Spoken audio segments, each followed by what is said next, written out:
What's up, guys? It's Monday, November 6th, 2017. It's Q&A time. I definitely had more than 6 to 8 today, so I'm going to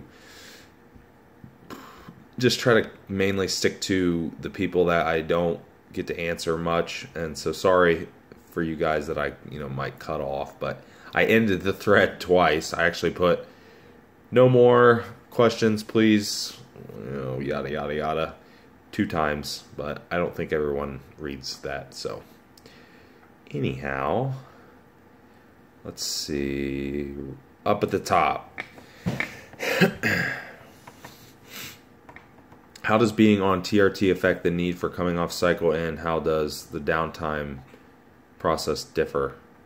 Plus, what compounds can you use that have short enough half-life to not mess with blood work?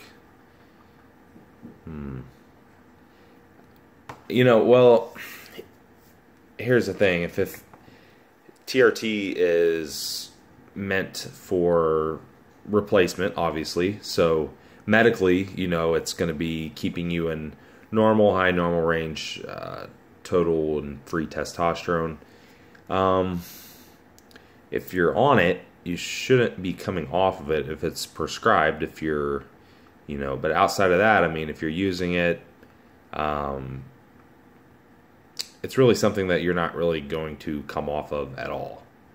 So I'm not exactly sure what this question is asking. I could be overlooking something simple. What's the second part? Okay, what compounds can you use that have a short enough half-life not to fuck blood work up? Nothing really. I mean, that's just person dependent. I mean, half-life doesn't really have anything to do with it. If it's like detection thing, if you're like trying to compete as a natural bodybuilder or something in drug tested federation, you're using something that's banned, well, you're dumb and I'm not gonna help you. And secondly, I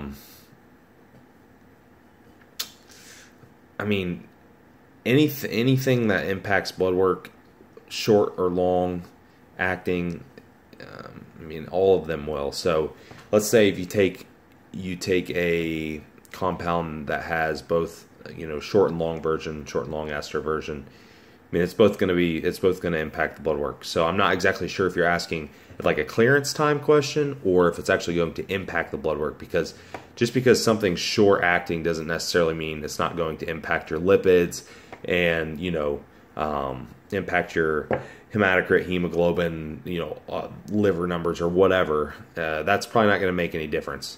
So, but if it's like a clearance time thing, like I said, I mean, you can find all that stuff online. Totally sucked at those. I'm not even sure what those were asking entirely. I'm really sorry. Favorite cardio song, favorite heavy lifting song. Trying to add to my mix. I don't really do a lot of music during cardio unless it's HIIT, but HIIT's so short that I can't even really I mean, I might do music during it, but I can't even really focus on music very well because I just want to literally die, implode. So I don't really do music much. I don't do anything on that. I just blast them and then die in between intervals and come back to life, do the next interval. Now lifting just depends on my mood and what I'm training that day. If it's like a heavy compound lift and I'm working through like acclimation sets, I'm working up in weight, I kind of middle of the road metal stuff that just gets my blood flowing, but it's not like, trashing my nervous system or anything. Stuff like, now you said songs. I mean, I like stuff like Limp Bizkit songs, maybe some Eminem songs. Shit, I was listening to Kid Rock the other day. I mean, just shit like that. Static X, System of a Down songs, like all that stuff's good. That's, now if I'm going to balls out, like Failure, death set, then I'll put on something even heavier than that. Some of my favorite, probably my favorite PR songs or my, you know, crazy set songs. I like Oceano, District of Misery. That's a good one. Cryptopsy, Slit Your Guts. That's a gnarly, fast, hard song. I like... shit, what was that song I was listening to the other day? It was a girl, Shadows Beyond. Fuck, can't remember the name of it. That was a pretty good song. Infant Annihilator. A couple of their songs are pretty hard. Go good for really heavy sets.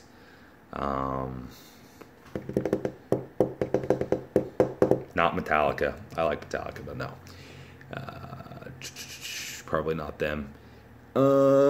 Crap. Job for a Cowboy. And 2 Minute Machines. Classic. That's a good one. A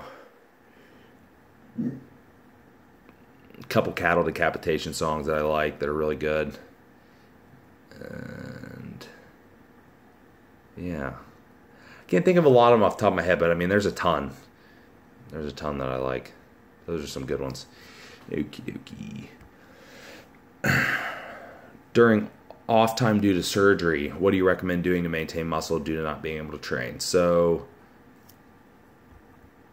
and then I wanted to ask you, how long off are we talking about here? So this is like 1 to 4 weeks. Okay, so we'll say it's somewhere in the middle. Say it's 2 weeks. I don't have this study on me, but I did have a study, some good literature on this a while back. It was talking about muscle atrophy, like how long does it actually take to lose muscle from detraining? How long does it take to gain the muscle back? How much muscle loss actually occurs? You know, et cetera, et cetera. Obviously, this is an individual thing, genetic components, and this is huge for sure, of course. But the literature was actually pretty surprising. I mean, most seasoned lifters didn't lose their tissue very easily. To actually lose any kind of tissue, it took several weeks. I mean, we're talking over definitely more than 2 weeks to lose any kind of tissue. If I remember correctly, it was more like the 3 to 4 week mark started to, and it was gained back, you know, really fast. So I don't even think this is really an issue for most people. So let's say even if you did lose, you went 4 weeks and you lost a little bit of tissue, it's going to, you know, it's going to gain right back. It has a lot to do with the myonuclei on the muscle. But, you know, I doubt it's really an issue. You know, if you're talking about like really, really long term, then maybe. But you can do things like, if getting blood in the muscle is good. I mean, that's probably the best thing you can do. If you can't train and you can take a set of 5-pound dumbbells and you can literally just do, I mean, the person asking knows what cell swelling work is. You can do that. It doesn't even have to be as intense as normal cell swelling. You can do that and provide just a very slight stimulus to the muscle and just pump blood and nutrients into the tissue and stimulate the tissue, then it's most likely going to help keep the tissue versus leaving the tissue completely dormant. That's why, like, a lot of time people have surgeries that they're in casts or braces or something, they can't use the muscle, then the atrophies a lot, and they have to do things like stem and stuff like that to even just get it to fire again. During physical therapy. So probably won't be an issue here.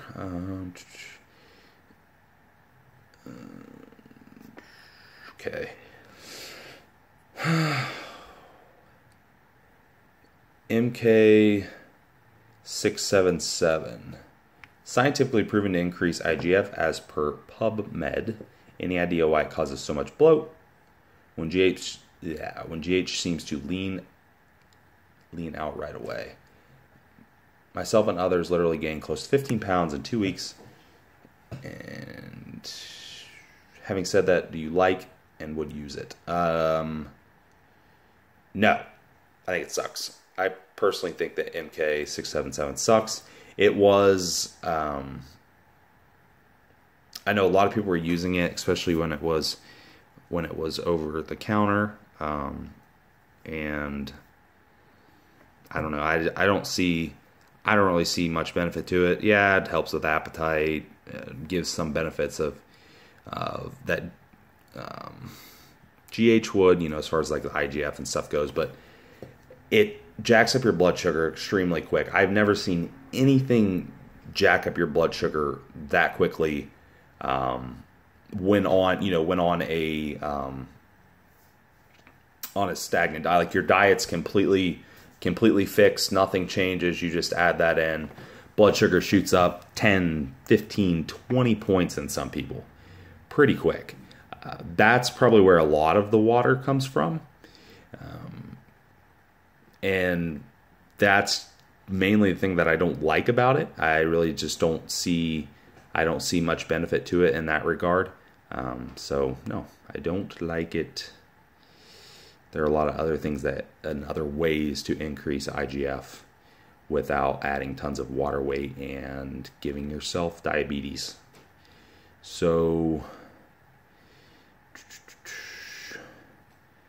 all right. Sorry guys, these are all mixed up, so I'm just trying to, like I said, just try to be fair here. You may have touched on this before, but thoughts on BFR. So blood flow restriction, best protocol. There's actual protocols on this. Like as far as the people that actually done research on blood flow restriction or occlusion training or whatever you want to call it, there are actual protocols that they used. I don't know if that's necessarily the best protocol, because I don't know how many different protocols have necessarily been compared together. But the ways that I like to use it, a couple things.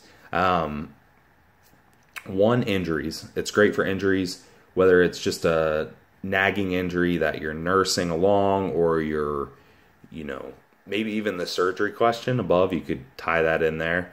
Or it's something, just something you just had operated on, like I said, and you're trying to bring it back without, basically what you're doing is you're stimulating the tissue and you're getting the benefits without, without the heavy load. And it is shown to actually stimulate the tissue, cause, hypertrophy, similar to, heavy resistance training. So that would obviously be the benefit. I don't think it should replace progressive overload by any means, but you can use it. I like to use it on the main way that I like to incorporate in a program. So let's say I'm having somebody do quite a bit of volume for a lagging muscle group. We're trying to bring that muscle group up, and then I'll add it in for additional work for that muscle group, just because it's lower resistance, is a lot easier to recover from. So I'll either add that in or cell swelling work in, which is essentially doing close to the same thing.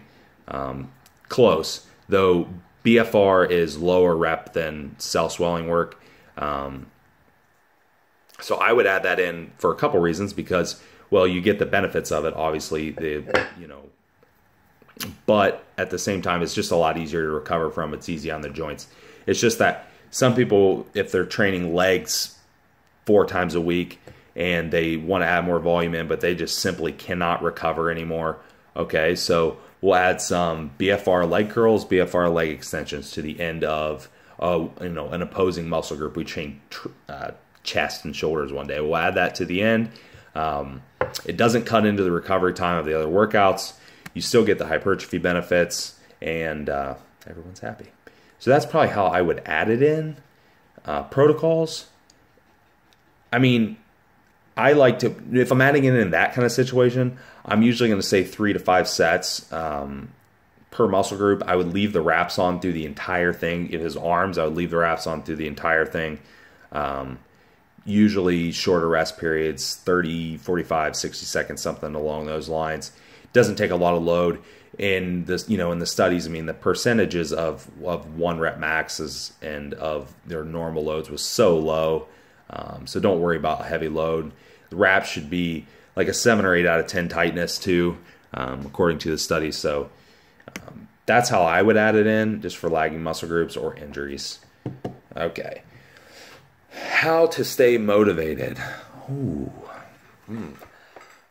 I don't have a good answer for this, just because I'm not always motivated, is the truth. I did a video on this that you might want to check it out. It'll be on my YouTube channel. I think it was called Why Motivation is Overrated or something along those lines. And that's just it. I mean, motivation is temporary.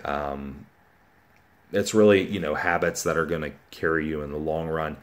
And you ask any top athlete or anyone that excels at what they do, whether, in the bodybuilding world, whether it's coaching, whether it's, making constant progression, unless they're just genetically elite and they can half-ass everything and they still progress. Let's say somebody that has to do everything right all the time, nonstop, for years.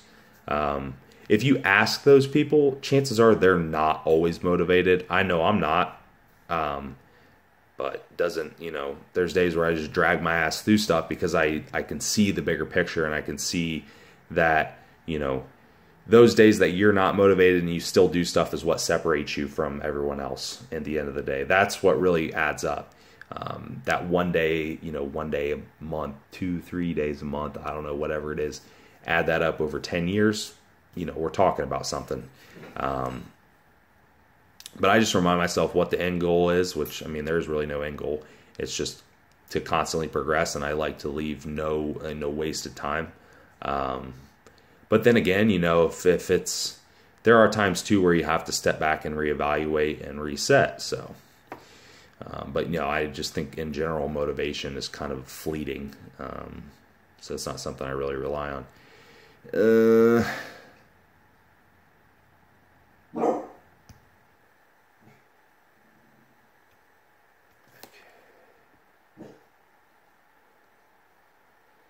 If you've worked with diabetic bodybuilders, what would be some suggestions, tips? I know it's a vague question, but a friend is getting more serious with everything and can't find many resources on the topic. He's type 1. Oh, crap. And I asked if he was type 1, and he said he's type 1. Okay. Well, it depends on how experienced he is with controlling his sugars. Most type 1s are probably a little bit better than type 2s. Not always. I just say that because type 1s are, you can't really fuck around when you're type 1. You have a lot less room for error just because you have to use insulin. You have to use it correctly. Type 2s, they mess up. Their sugar runs high. Yeah, it's damaging. You have glucose toxicity. But, there's so many type 2s out there that don't control their sugars very well. So that's maybe not a good example. But type 1s, I don't know what his insulin protocol is. Normally with type 1s, the ones that I've worked with, the best we found wasn't a pump. A lot of them would use a pump, and it was a big pain in the ass, I thought, just because I think it is good for someone that's not good at controlling their sugars, because it's kind of a safety blanket. And it obviously, some of the pumps now are pretty advanced where they can kind of figure out trends in your body. They're programmed to figure out trends in your body and actually go with the trends of when you're consuming food and so on and so forth. But the most success that I've had with the type 1s would be a basal insulin, either 24-hour or 12-hour insulin. So something like Lantus is pretty common, which is normally about twice a day. Again, I've talked about this in other videos. I think Colette Nelson actually talked about this a lot. She has a really good video on insulin and diabetes, so check that out. Or radio interview. But anyhow, type 1s with, like I said, a basal. So that's really just controlling, insulin, or obviously blood sugar levels all day long, and then rapid during meal times, which really, that's going to just, like I said, just kind of depends on the person. You want your sugars, for a type 1, you still want your sugars in that normal range. You still want to try to be in that 75, 80, 85 range, under 90 if you can. So, you know, if they're checking fasted sugars in the morning, then you can look and say, okay, I'm at 95, I'm at 100, so I need to adjust my basal up higher, okay? And then I'm then checking post-meal, you know, 2 hours post carbohydrate meal, I'm at 110. Okay, that's not quite enough. I need to adjust my Humalog dose or my Novolog or whatever they're prescribed, you know, bump it up and control those sugars that way. If you control that way, it's not really going to inhibit them from losing body fat. You know, now the trick obviously becomes getting lean. You know, if you have to take all their carbs away, now they have to be really good at controlling blood glucose, just because you have a lot of things going on. You have obviously burning through a lot more glucose through exercise, through cardio and energy expenditure. And you have lower carbohydrate intake, lower calorie intake. You have less fats that will be slowing down, you know, glucose release. You have, you know, so on and so forth. So there's just so many variables there. Normally though, you know, when they're prepping or they're losing weight, it's a subtle thing. It's not like they just, oh, I'm taking all my carbs away. Because what will happen too is they're just going to need less insulin is really what, you know, what the bottom line will be. They'll just need less insulin. So as long as they're good at controlling it, as long as they check it, I mean, the two would be just like any other person, morning fasted and then post meal, especially post carbohydrate meal. And, excuse me, they might need some with, well, they probably will need some with their fat containing meals too, just a little bit less. I mean, still that protein. And then if there's fiber, vegetables or whatever in there, it's still going to elicit some response. And you got to remember, all they have controlling their blood glucose is just that Lantus or whatever. So they don't have, whereas, you know, if it's a non-diabetic using insulin and they wouldn't necessarily need any for those meals, though they could use it, they wouldn't need it because their pancreas is just like, oh, whatever, this is 10 grams of carbs, some of it's fiber, this is some protein, a little bit of that converts into glucose. That's easy. We pick it up, done. But all they have is that Lantus there, so they might need a little bit. But like I said, check those 2 times, adjust it, brings glucose down into range. If they notice as they're reducing calorie intake, reducing carb intake, and it starts, and their glucose starts dropping, well, back those doses off. Obviously, talk to your doctor about this stuff. That's just a really basic way to do it, and that would be, you know, basically like anyone using those insulins. But definitely talk to the doctor about it. You know, I'm not a doctor here, so, and they're prescribed this medication stuff, and type 1's, type 2's serious. I mean, they're both serious. So this is just a generalized outline, but it really comes down to being diligent about their glucose tracking. And then after that, it's not super, super difficult to adjust if they're experienced. Okay, I'll do one more, guys. Sorry, I blabbed a lot on that one. I did the MK one. And this one's from the same person, so I won't do 2 from the same person. Okay, one more. Sleep.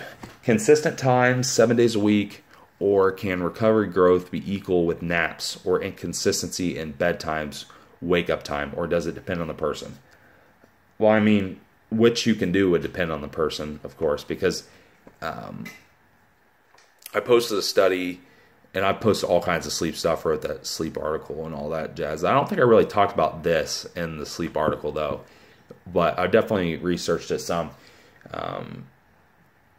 I found that consistent times are best, just from experience and just from the research that I've done, just because we are, we're on a sleep-wake cycle. We have other hormones that are in play here, serotonin, dopamine, melatonin, cortisol, all that stuff.